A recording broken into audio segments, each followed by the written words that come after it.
Okay folks, we're here at the carriage house. We're making some new handrails for super sailfish. They'll be stuck in the mail later today. The buyer requested they be made out of cypress.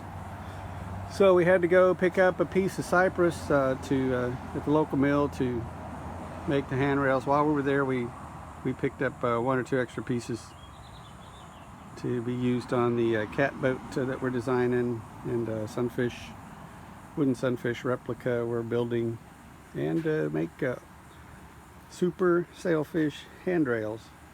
We've got some vintage ones here. If anybody's interested, send us a message. We could probably let go of one or two of them, knowing that they are from the 70s. And in the past, what we've done is we took a pattern off of one of these factory handrails. We will take it, and the first thing you want to do is take your stock. It's 3/4 inches, and then you want to rip it. Well, first you want to cut it to length at about 41 inches. And here somewhere 41. All this red stuff is paint. It's not blood, so don't panic. Then you come and rip your stock to, let's see what it says on the saw here. Somewhere down here, about 1 5/8 inches wide. If you don't have a table saw, you can do it carefully with a jigsaw or a circular saw, properly supported and clamped. You can get that out, so you'll end up with two blanks that are 3/4 inches thick, whatever I just said, 1 5/8 tall or so, and then 41 inches long. You can lay your pattern down on there, trace the hand loop,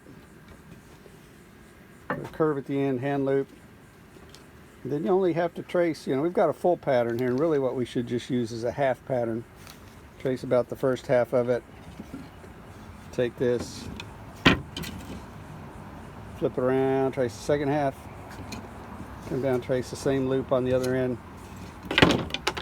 You take your jigsaw, and we cut the corners off first, so we get that corner cut off on both ends, and then we switch over to the router with a little round over bit on the end. And by round over, I mean that does what I just said it's going to do. So we're going to round over that sharp edge, and we cut and we round over this edge, we round over that edge, and then we go back to the jigsaw and we cut out these handholds, handhold, and then we'll go back to the router. We'll route these edges, the edges that you would actually grab, that your hand is touching, the edges you grab, not this bottom part here. That's going to be screwed into the deck. You want that flat, square. So handhold with the router on both sides, and then you can get your sander with the 120 grit disc and just do finish sanding to take down any rough spots, get it to the texture you desire. Now keep in mind, it is a handhold. You do want grip on it, so you don't want this thing super slippery, covered with a bunch of slippery varnish. On the flip side, you don't want it being sandpaper either. So pick a finish that's good for you. And then if you're replacing them, you can go and lay it on the boat and figure out where your old fastener holes were, and maybe mark, and maybe you're lucky and you can match up with those old fastener holes.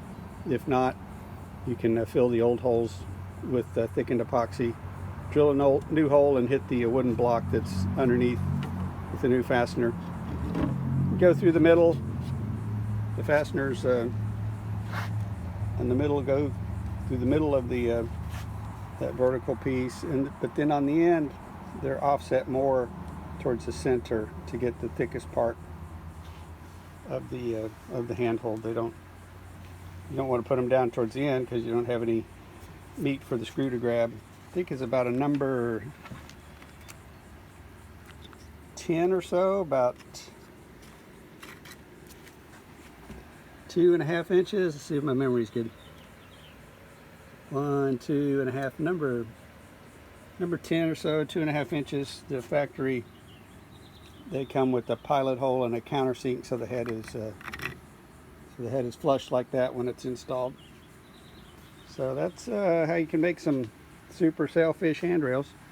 Or if you want us to make them, just find our PayPal link and send us some dineros, and we'll cut them out for you, put in a little box, and send them to the post office. So folks who just bought theirs, yours will be going in the mail this afternoon.